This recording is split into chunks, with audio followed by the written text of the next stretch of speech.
But it's very important, I think, because I was saying, like, if you're going to be authentically yourself, you need the protection of God. God is the only one that can protect you from humans. Otherwise, you are a sitting duck, especially if you're trying to do something that is good that other people deem, a threat to them, even if it's not. It's you are a sitting duck. You need the protection of God, but you need the protection of God even if it's not just from humans. Even if it's from whatever else is out there. You need like even nature. You just need the protection of God. I just think that is a thing. If you haven't experienced the protection of God, even though you've gone to church and prayed and whatever, it's not that it doesn't exist. It's that you don't know God.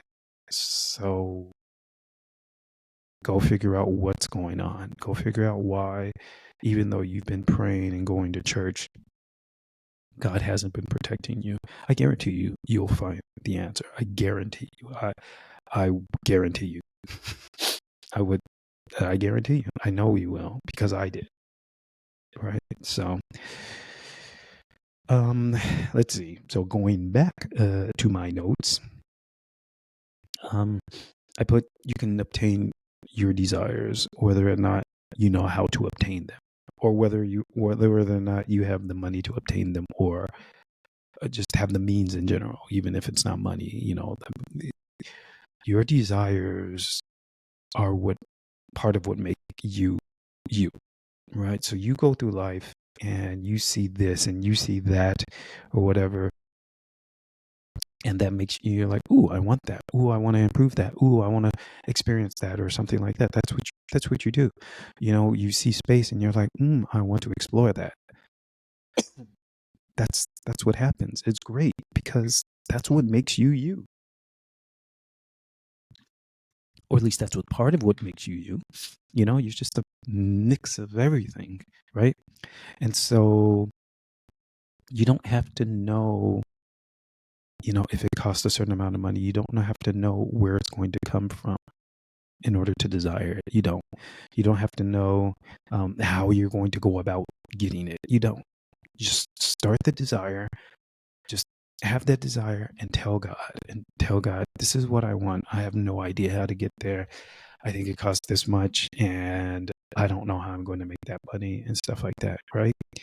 And depending on what it is, it may come soon, like quickly, or it may come after some time. So my story is, it always varied, right? So the time I wanted to go to university, the time I wanted to go to my friend's house, Christian's house, I got the answer immediately.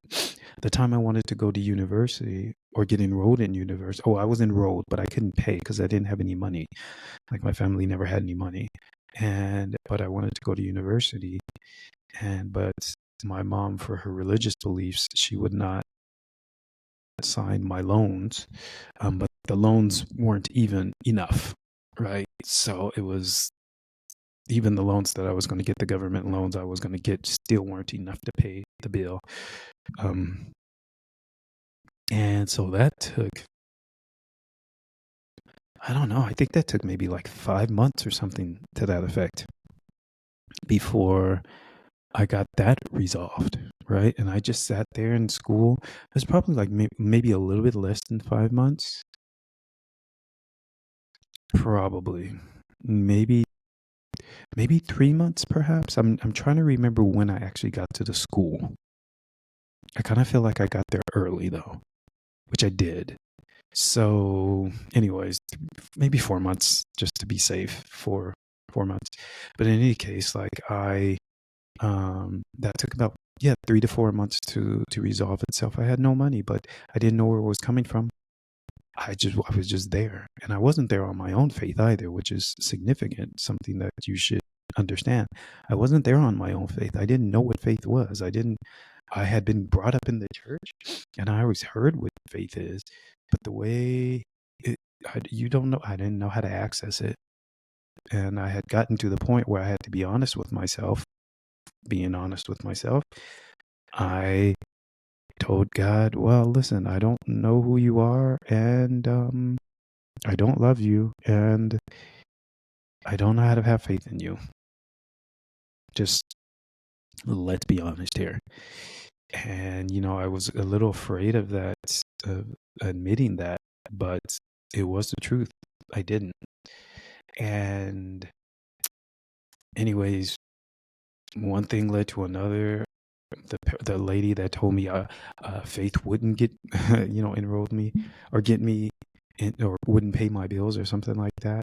The same lady that said that was the same lady that went about finding me scholarships. Now, I was already looking for scholarships, but the scholarships that I was being accepted for were like $30, and my bill was like 35,000, right? So, $35 here and like 100 there. So like we had like a book of like scholarships you can apply for and grants and stuff. But she went about and she found some really good ones, and she was the head of the financial department at the time. And then she allowed me to get a job in her department, which I was really happy about. But then she was like, "But your mom has to sign these loans. She has to sign these loans or whatever." And so I told my mom, and finally she broke and signed the loans, and then everything just came together. So it did take a while before that happened, but I sat there and I just waited. When I came to Europe, I was supposed to go to France, and I wanted to go to France with my class, and I didn't have the money to do it. Again, I just never had any money, and it was required to finish one of my 2 degrees, French for international trade, and I tried to have faith that I would go the year that I wanted to go, and it didn't work out, and I was very disappointed.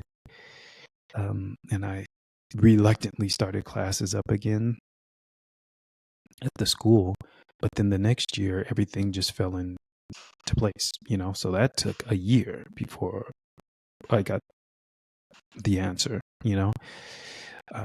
The Another time when I wanted to come to Europe, to Geneva, to study law, I was going to come through a program and then study law. Let's see, that I had set everything up, enrolled. Again, a problem with money. I had no idea where I was going to get the money, but I did everything else that I needed to do, prepared to get the visa and everything, got all the information for it and stuff. And I asked people, especially people in my church, to help me finance that, and no one wanted to help. My aunt and my grandma gave me $100 total, and I think it was $100, and I just had $100 out of,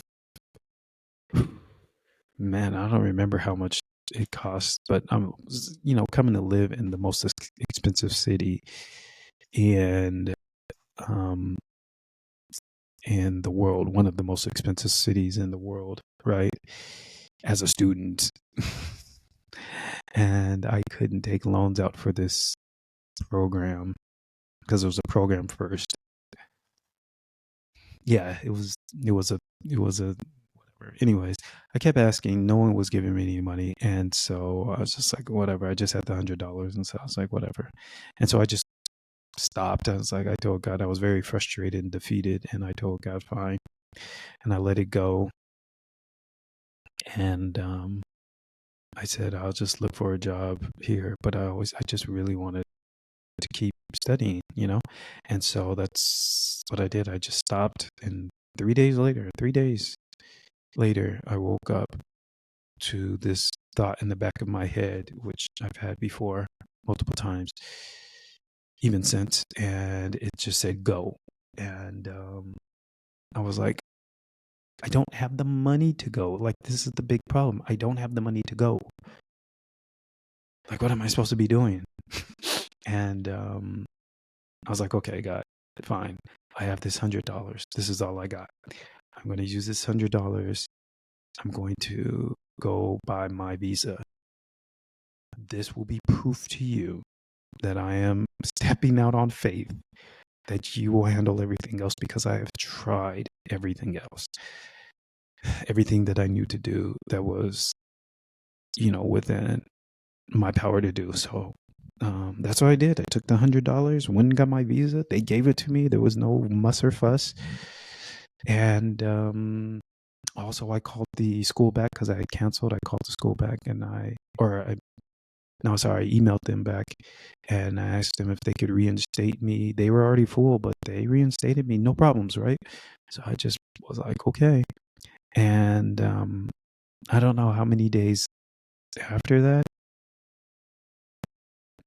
I don't know how many days. I feel like it was the Saturday after, or maybe it was the Friday evening or something. But I went to church and this one guy who kept telling me to have faith told me that he would pay for my way, and he told me to tell him how much everything cost.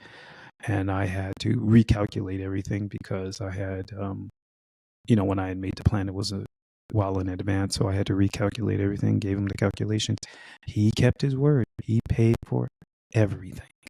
And I tried to find the cheapest things and everything, but he paid for everything. Right? So that was a weird kind of timeline, but that's what happens when you just go after your dreams, after the desires that you want, and you take God with you. There's no limit to the things that you can do, right? You just have to be honest with yourself. You have to accept yourself for who you are. You can fight with yourself, right? Struggle with yourself. I do it all the time, and this is why I know it's okay to do it. But accept yourself for who you are, and then go for your desires. And I know it's going to sound daunting, and people are going to oppose you. Like the thing that I'm doing now with the kingdom community, I know it is necessary. It's something that I've wanted to do for almost my entire life, and it is necessary. And yet there are people who oppose me on the way that I'm doing it, or try to tell me how to do it. I'm like, no, it's got to be a specific way. And I know that they're doing it in ignorance and out of the love of their heart. But I know by now that I have to do what I want to do the way I want to do it. Right? It's got to be done that way. Otherwise, I'm being honest or dishonest to myself, and I don't want to do that. And I've learned my lesson. We are not being dishonest to ourselves, to myself, or to ourselves. We're not being dishonest to ourselves. We are being truthful as we can, and we are taking God with us. God is going to dwell among us. God is going to provide a way where there is no way. Right? That is the honest story. That is the honest story of my life. Is God will provide a way where there is no way, right? And he says that in Deuteronomy somewhere, like, what does he say? Something. All I have in my head now is like I make a well in the desert, and I make a path through the rivers of waters, or something to that effect. Basically, God's saying, I do what I want to do. This is my world. You guys have forgotten that sort of thing. It is God's world. We have forgotten it. God can do anything. He can do anything. Now, I do know that we like to think that, oh, there's going to be some kind of magic miracle sort of thing. Sometimes, I guess, sometimes I think that happens. I haven't seen any personally, but I don't think that that means that they don't exist. I just haven't seen any, right? But that's not my problem, right? When that happens, I have asked God to see something. So when it happens, I'll let y'all know. But like a miracle where I'm just like, no one else can do this, kind of like a Gideon sort of thing. But I don't want to. It's not a test. It's not a. I don't. I'm not asking for it so that I can prove that God exists. I'm asking for it to. I just want to see it. I just want to see a miracle, something that no one else can do. Like fire from heaven, sort of thing. Just one of those things. Anyways, um, but other than that, like, you know, money hasn't prevented me from doing the things that I want. Now, that is not completely honest because kind of, I do get frustrated and angry about the fact that I can't go to places where I want to go, you know, on my own, just when I want to go. I do get frustrated about that. I want to be able to do that. Not that I don't want, um, how do I put this? It's not that I don't want God's help to do these things. That's not it. What I want is to be able to do these things, on my own, right? And when I say on my own, I mean like not being. I have thoughts in my head, so I was able to go on a trip around the U.S. I had saved up to do it with a friend. I had saved up for it, and at the last minute, and this happens to me quite often, at the last minute, my mom needed help. This was a while ago, but she needed help, financial assistance. And so I gave her the money I had saved up. I still got to go on the trip, but it was my friend who paid for it, for most of it, like 90% of it. And I was happy that I got to go, and the trip was fabulous. It was. But it has always made me sad that I couldn't pay for that trip, at least my part of it. And so that's something I want to rectify in my life. Is I don't want to be in that position ever again. Not that I'm afraid of it. It's just, I don't like it. It's uncomfortable and I don't want to be there. Right. And I think this is just the condition of humankind. We want to, the idea is to improve. It's not to remain at this ground. So that's what I've told God, and I know that God has heard me, and God is okay with it, and God's making a way so that is the case. Doesn't mean I want to put my hope and trust in my money. That doesn't make any sense. It just means that this is what I desire. I don't want to be in that situation. So, and I came up with an idea of how to rectify that, plus, help improve the world, or at least the city that I'm in, and then eventually the world, at least even in just one aspect. I think if anyone takes anything from what I'm saying, is take God with you. Like, seriously, get to know God. Even if you can't or don't want to do something, talk to God. Just do something, with your whole honest heart. Be as honest as you possibly can. It is, it is better that you're just being honest, as honest as you can, than that you are trying to fool somebody.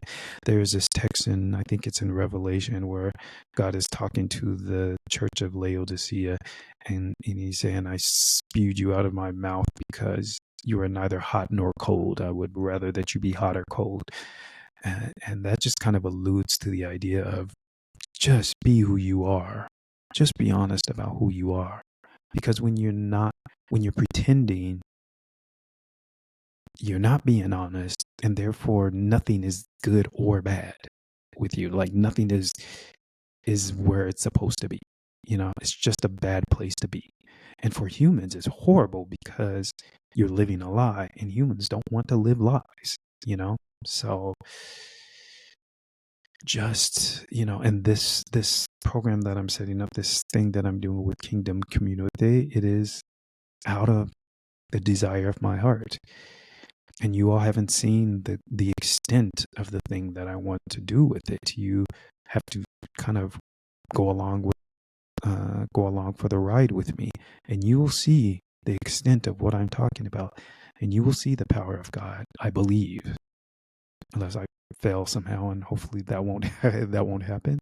But you will see the power of God, and you will see, what God will do for you, with you, if you desire it, and if you're just honest with yourself. So I'm just gonna look here to make sure I covered every point. Yeah, I think I did. Yeah, I think I covered every point that I wanted to state, and I don't want to belabor anything. Yeah, nice, nice. Anyways, so that's it. And so, like I said, the moral of this video is just to get you to understand it's very important to be honestly yourself, just critically honest, and take God with you. And then you can do the things that you want to do, and you can push for the things that you want to push for, and God will teach you to stand in the face of people who will oppose you. There's a text in Psalms 91. It's one of the texts that I have memorized because it's a promise, and I love it. I feel like God offered me that promise, and I snatched it. I didn't snatch it like that. I was very hesitant about it, but I took it. In the end, I accepted it, and now I expect it. And the text part of it says, thou shalt tread upon the head, thou shalt tread upon the lion and the adder, the young lion and the dragon shalt thou trample underfoot or under feet. It, these are things that actually happen. You read the Bible and you see these things happening, right? Like the story of Samson, for example. Jesus stood before just everybody. Everybody was afraid of Jesus. And people are like, oh yeah, but he died. He died because God allowed him to die. But then God resurrected him, you know? Like nothing can happen to you unless God's like, yes. And then when God's like, yes, God's like, also, I will restore to you more than what you lost. And so that's what I believe is my story is God allowed this tragic thing to happen to me, which I did not want to happen to me. And it's been devastating. But, it happened. He told me it was going to happen. Like I had it in a dream. I knew it was going to happen. It happened. Same thing that happened with Joseph. Same thing that happened with Job. It happened, right? And like Job and like Joseph and like Jesus, but Jesus was dead. Well, he was languishing a little bit, but I'm also languishing for a season. And the things that God took away from me, he will restore them, or they will restore them. And it will be better, just like what it says in Job's situation. His ending was better than his beginning. So it will be with me. Jesus, the same thing, his ending is better than his beginning because he did the things he did the things that he did because he did the things he did, and he trusted his Father, and he died for our sins. He said, all power has been given to me in heaven and on earth. Bruh. Like, Jesus came out like super triumphant, and God's like, that's nothing.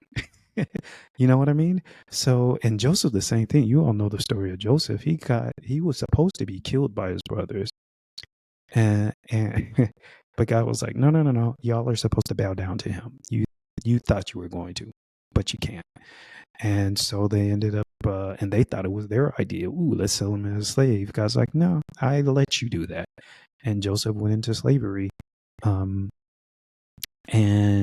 then he thought maybe he was coming up because he was with Potiphar, but then Potiphar's wife was a skank, and Potiphar himself was a punk, and put Joseph into prison. And so Joseph was in prison then, like he was a slave, and then he was a prisoner, and he did nothing wrong, nothing wrong, right? But then he came up in the through the ranks in the prison, and then all of a sudden, the man is the governor of Egypt. His ending was far better. He was a shepherd. He was a shepherd. He was born a shepherd, and now he is the governor of Egypt. Bruh, like, are you like understanding what I'm saying? What I'm saying is, you know, I don't know, like that. I mean, I don't know. It's crazy. God's like, I can do that and so much more. So that's where I'm at now. I'm at this point where it's, I